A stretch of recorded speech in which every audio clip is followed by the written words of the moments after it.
every great trip starts with actually planning the trip. So I wanted to do a little segment on planning your trip first, especially if you're going to backpack as a family. I think it's important that you don't just wing it, and you actually have a plan about where you're going to start, where you're going to stop each day and camp, where the water is, and just have a plan throughout the whole trip. Now, our family backpacking has all been on the Appalachian Trail, which is a very well-known and publicized trail. So there's actually books that I want to have you look at.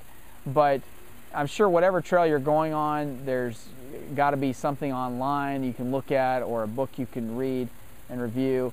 But I would definitely go into it having a plan from day to day of where you're going to start and stop, how many miles you're going to do. So Seth, you want to come over here? I'll walk you through these two resources. So this first one here is a trail map. Basically, if you look at this trail map, and I don't know if you're able to zoom in here, Seth. You're able to zoom in pretty good. So this just walks you through. So we're actually going to start our next trip here in Damascus, Virginia. And so we go ahead and we see that the first shelter, which you're going to stay near a shelter, is called Saunders Shelter. So we're going to backpack our first day from here to here.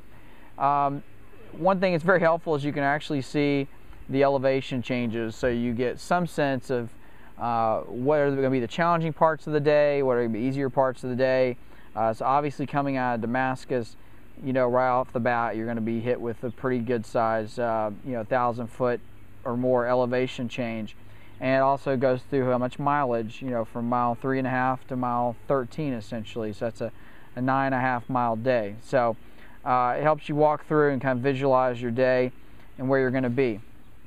In addition, at least for the Appalachian Trail, they have additional guides that go into detail about creeks and rocks and all sorts of things you may come across along the way. There's a blueberry field on the left, and there's a fence you're going to cross over, and it gets into more detail.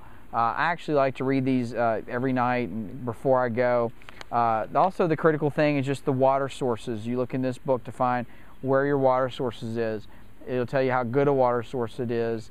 And so the main point is you just want to have some sort of resource to study and actually plan out. What we do as a family is we know from day to day we're hiking from here to here, and then from here to here, and then up to here. And so you actually have a plan of where you're hiking and where the water sources are. So that's it for how to plan a trip.